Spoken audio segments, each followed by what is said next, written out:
Hello बच्चों, आज हम आपकी हिंदी पाठ्य पुस्तक व्याकरण भाग से पढ़ाए जा रहे पाठ शब्द रचना को आगे पढ़ेंगे। बच्चों, पिछली क्लास में हमने शब्द और उनके भेदों के बारे में जानकारी प्राप्त की थी।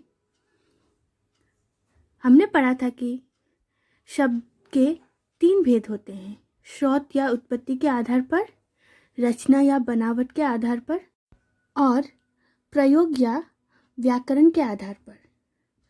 स्रोत या उत्पत्ति के आधार पर शब्द के भेद हम पढ़ चुके हैं। आज रचना या बनावट के आधार पर शब्द के भेदों से शुरू करेंगे। रचना या बनावट के आधार पर शब्द 3 प्रकार के होते हैं: रूढ़ शब्द, यौगिक शब्द और योग रूढ़ शब्द।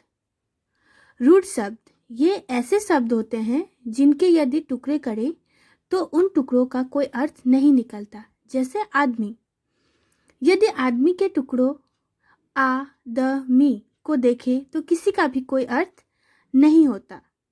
रूढ़ शब्दों को मूल शब्द भी कहते हैं। कवि, घर, दूध, पशु, दोष, होश, मस्त आदि कुछ रूढ़ शब्द हैं। दूसरा भाग है यौगिक शब्द। जो शब्द 2 या 2 से अधिक शब्दों के योग से बनते हैं उन्हें यौगिक शब्द कहते हैं। इनमें दोनों शब्दों का ही अर्थ होता है। जैसे पाठ जोड़ शाला, पाठशाला।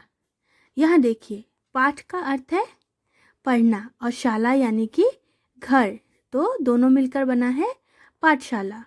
इसी प्रकार चिड़िया जोड़ घर, चिड़ियाघर। सब्जी जोड़ वाला, सब्जी वाला। देव जोड़ दूत, देवदूत इत्यादि। योग रूढ़ शब्द ये ऐसे शब्द होते हैं जो यौगिक शब्दों की तरह 2 या 2 से अधिक शब्दों के योग से बनते हैं, पर इनका एक विशेष अर्थ होता है। जैसे हिम यानी कि बर्फ जोड़ आलय यानी कि घर, ये हो गया हिमालय। यहाँ हिमालय का अर्थ बर्फ का घर न होकर एक विशेष पर्वत का नाम है। ऐसे ही जल जोड़ ज यानी कि जन्मा, जलज अर्थात कमल। मुरली जोड़ धर, मुरलीधर अर्थात कृष्ण। अन्य उदाहरण हैं जलद, दशानन, नीलकंठ, पीतांबर, लंबोदर आदि योग रूढ़ शब्द हैं।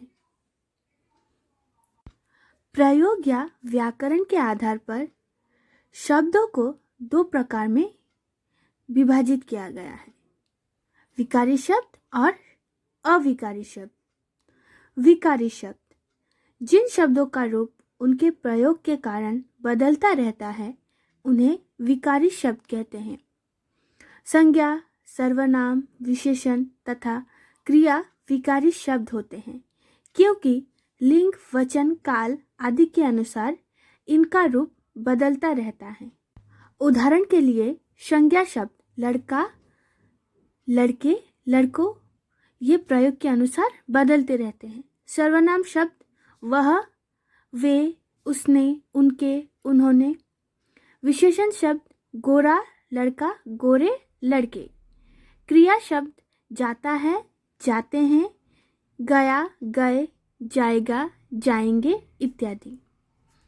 अविकारी शब्द जिन शब्दों में कभी भी किसी भी स्थिति में कोई परिवर्तन नहीं होता उन्हें अविकारी शब्द या अव्यय कहते हैं। जैसे यहाँ, वहाँ, और, परंतु, अरे, धीरे धीरे, किंतु, जैसा तैसा आदि। क्रिया विशेषण संबंध बोधक, समुच्चय बोधक तथा विषमयादि बोधक 4 प्रकार के अविकारी शब्द होते हैं।